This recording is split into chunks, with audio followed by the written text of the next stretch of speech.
Welcome to Close Listening. I'm Zach Morgenstern, joined as always by silent co-host Ludwig von B. I'm back to my project of trying to listen to every Bob Dylan album in order.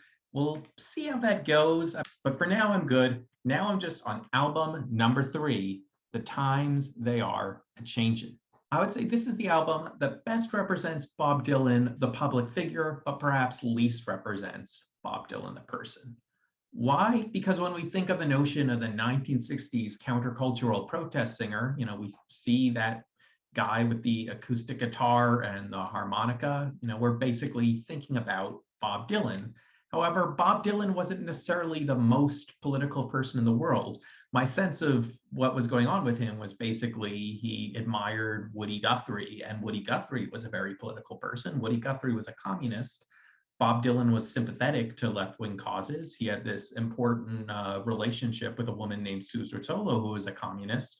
So he was certainly inspired to sing his conscience and sing about left-wing causes, even if that wasn't what was really in his soul and he didn't have the courage or interest to do that long-term.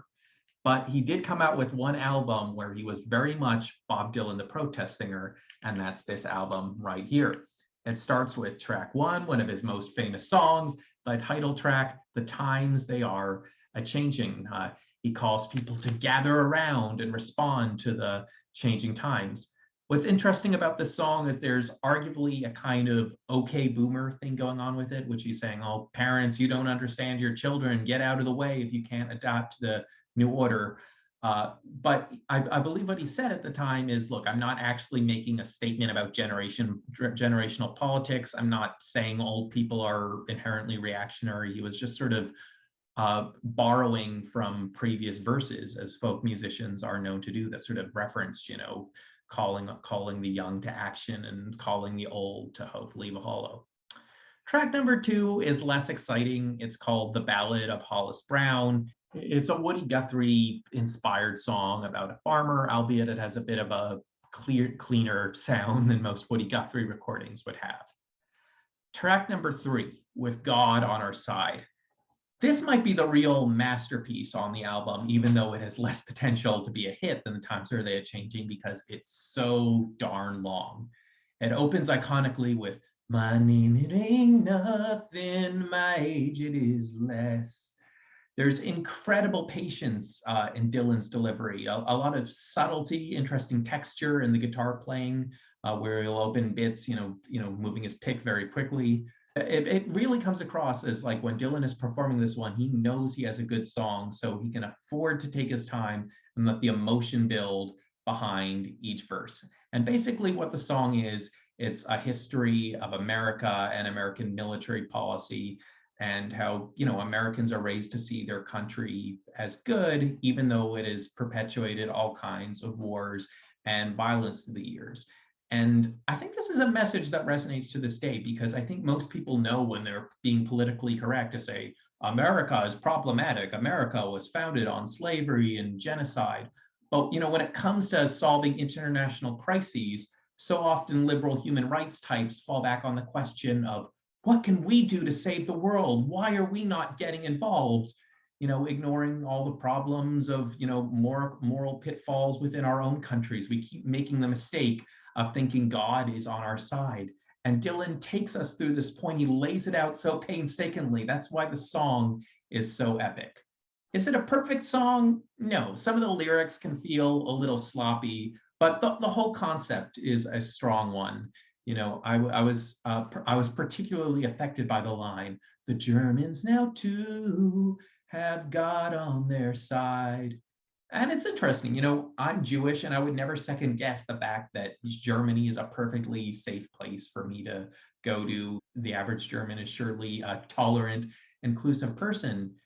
Yet the rehabilitation of Germany from the site of Nazi horrors to just another nation in the West, happened within a matter of decades. And I guess it's good that the Germans were so self-critical and that their reform largely was true, but it must have been such a weird idea for people living in the 50s and the 60s, especially Jews and Roma and other people who would have reasons to fear the Germans.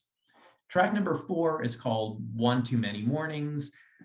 This is a vaguer song, not quite as political, but it's beautiful, and I feel like it might be inspired by Woody Guthrie's song I Ain't Got No Home in This World Anymore. Track number 5 is North Country Blues. It's a blues song about miners and outsourcing. One thought I had while listening to it is this could be the inspiration behind that song Lisa sings outside the power plant in protest in an early episode of The Simpsons. Track number 6, Only a Pawn in Their Game. So this one teeters the line between perfect rhythm and being too much of a direct political rant to really work as a song. My feeling about it changes drastically each time I listen to it. So it's definitely one of the more thoughtful songs on here, and something that differentiates Dylan from your contemporary woke who likes to focus on pointing out the ways in which all different kinds of people can be problematic. Whereas the politics of this song is to say, hey, the vast majority of people are pawns in the game of the ruling class. And rather than focusing on the horrible politics of random people throughout America, let's talk about the system that makes it that way. So hopefully we can get as many people on the right side, as many people not being racist or whatever the issue may be. Track 7 is another classic. It's called Boots of Spanish Leather. It has a simple folk sound. It kind of reminded me of Girl from North Country from the previous album. Lyrically, it's quite unique because it captures the tense dynamics of a long distance relationship where this one person in a couple is going off to Spain and is saying, can I please buy you a gift? I want to reassure you. And the other person is saying, no, I don't need reassuring, but it's pretty clear they do need reassuring. So it's a nice subtle capturing of how in even a pretty fine relationship, you can have all these tiny little crises. Track number 8 is called When the Ship Comes In, perhaps a sort of vaguer version of Times They Are Changing. It was apparently a protest song against a hotel that wouldn't let Dylan in due to his uncleanly appearance. But I like it, if for no other reason than I just like nautical imagery, and this song uses some of that. Track number 9, another political classic. This one I think was inspired just by Dylan reading a newspaper about a white man who beat a black barmaid to death, but was sentenced, I would assume not for actual murder, because the sentence was only 6 months long. And I mean, as a prison abolitionist, I tried to avoid the point of complaining about sentences being too short. But I guess the point is if a white person had been killed or a non-white person had been the killer, that probably would not have been the sentence. Anyway, what's classic about the song is not the verses, which again can feel a bit too much like a political rant to not be sloppy. There's one part where he just goes, "Who was slain by a cane?" Like it doesn't roll off the tongue, but the chorus here is absolutely stunning. And you who philosophize disgrace and criticize our fear, bury the rag deep in your face. Now ain't the time for your tears. So much of this album, I'm realizing it's not just protest songs, it's songs that contrast casual liberals against more analytical leftists. So who knows what Bob Dylan was thinking when he wrote this chorus, but now it feels like people who sort of react to sad things that are in the news as if these sad things never happen, or it's only the big news stories when they care about, whereas someone who's more attuned to injustice in the world might say, no, these horrible, sad things happen all the time. And if you only react to a few that make the news and look particularly bad, you're kind of missing the point and perhaps distracting from real solutions to the problem. Track number 10 is called Restless Farewell. This one is kind of classic sloppy Dylan. His voice goes a bit off key. His harmonica also has a nice kind of awkwardness in it. It's the one song where he's not really giving a political rant so much as being a character. This character is a rambler and a womanizer, and that character development takes precedent over social commentary. A few years ago, I was given this graphic of Bob Dylan for my birthday, and it says, so I'll make my stand and remain as I am and bid farewell and not give a damn. And at the time, I didn't recognize the line, so I thought it was just a sort of general representation of the kind of thing Bob Dylan might say, because until now, I had not heard this song, Restless Farewell. And now I know this quote about building up to just saying, and not give a damn. It's a quote from this final song on the Times they are a Changin. The only other thing I wanted to share with this album, I talked a bit about the liner notes when talking about the freewheelin' Bob Dylan, mainly because it was someone else writing about Bob Dylan, and they clearly bought into, or were pretending to buy into, this myth that Dylan said about himself, about being this guy who'd moved all over the country. He was this all-American, mysterious folk star, when a lot of that he had sort of exaggerated or made up to give him a persona. And I just thought that was kind of weird because the liner notes also talked about how real Bob Dylan is. And I feel like, come on, if you're talking about someone being a character, maybe don't call them real. Like, that's leaning into the theater too much. What I appreciate with the inside here is we do not have some, music industry person trying to sell you on the greatness and realness of Bob Dylan. Rather, it's Bob Dylan himself, and he is writing poetry. It's called Outlined Epitaphs. And I mean, I made the mistake of trying to take this in at once, and it's really dense. But if you actually just look at this as a book, take your time, appreciate the poems, it just shows another side of Bob Dylan's talent, because rather than, having these simple punchy sentences about how he's this real all-American folk hero, Dylan is kind of doing this stream of conscious poetry that captures the nuances of what he's really about. So a couple of parts that were interesting to me.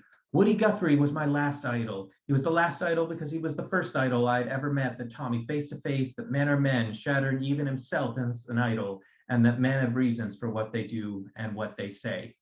So just as Bob Dylan is being built up by the people behind his records as this particularly compelling folk singer, he's like, nah, I'm just an ordinary guy who happened to have pulled off these songs. Another part goes, a Russian has 3.5 red eyes, 5 flaming antennas, drags a beet-colored ball and chain, once slipped germs into my Coke machine. So some absurdist humor there, but again, getting at the politics behind with God on our side. When we have this cartoonish sense of the world where our enemies are not just bad, but these cartoon demons, then we become completely uncritical of our own side, because if the enemy is cartoon bad guys, then that kind of makes us the cartoon good guy. And I think that message is perhaps very important to listen to right now, because the current iteration of Russia is doing some very bad things in Ukraine, but that doesn't stop me from fearing that we're going to react to that horribly, and we're just going to see more militarism and more proxy wars and more misery. A final little part goes, I talked with one of the sons of Germany while walking once on foreign ground, and I learned that he regards Adolf Hitler as we here in the States regard Robert E. Lee. So is this a praise of Germans? Is he saying that they view Adolf Hitler as a traitor to the AR, as being some fundamentally different national identity even, because Robert E. Lee was Confederate and not American? Or is he saying the opposite? Because until very recently, most of the Confederacy were sort of viewed as honorable rebels, part of the American tradition, even though they were defending slavery and seeking independence from America.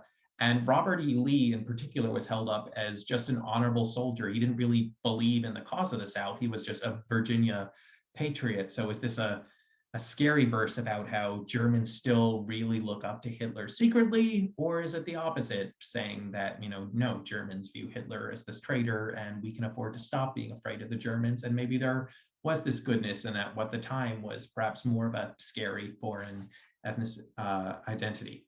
Anyway, a lot of poetry in here. And for people who are not sold on the idea that Dylan deserved his Nobel Prize, this guy could write, and his best writing came out in his songs, but at least here in 11 outlined epitaphs and the liner notes, some pretty cool poetry.